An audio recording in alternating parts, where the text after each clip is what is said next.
It's some of the most famous words in the Torah. Ani Yosef, ha'od avi chai. We've been following this story for weeks, and here is the climax. Yosef finally reveals himself to his brothers. I am Yosef. Is my father still alive? This is the question that he asks at this exact moment. His brothers had been speaking of their father in all their previous conversations with him, so he knew that his father was still alive. Why this question, and why now?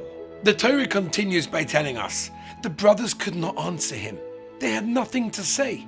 The Medrash on that pasuk compares the brothers' reaction, the humiliation, the shame, to the moment of truth, the ultimate encounter between man and his maker after a person's time on this world is complete.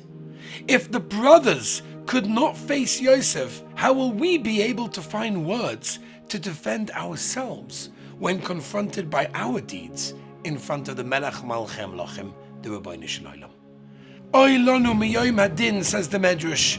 Oy lanu miyoim hatoichacha. The Beis HaLevi asks, what exactly do these two terms represent? We understand the Yom Hadin, the Day of Judgment. You did something wrong, you need to be punished. But then, when we attempt to defend ourselves, the heavenly court will show him an image that would address that very argument. You say that you didn't have the extra money to give a poor man $20, but then why did you go to an expensive restaurant that very night? To this, there's no answer. The Torah will address the very defense, exposing it for what it is. When revealing himself, Yosef asked a single question. Really? You're worried about your father? What about my father? Where was that sensitivity to our father's feelings when you sold me as a slave? Is my father still alive after all the aggravation that was caused to him? This, says the Beis HaLevi, is Torah. And for that, the brothers had no answer. As he was driving in heavy traffic, late for work, on his dashboard lay a Tehillim. On his rearview mirror hung a sign declaring, Hashem runs the world. Another driver accidentally cut him off. The man exploded, yelling, honking, chasing the car down the street.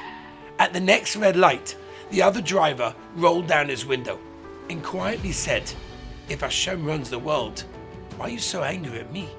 Those words hit him harder than the traffic ever did. We all do it. We give excuses for what we do. But remember, the time will come when we will be asked if our excuses were really valid or were they contrary to our other actions. And for that, there will be no response. Have an amazing Shabbos.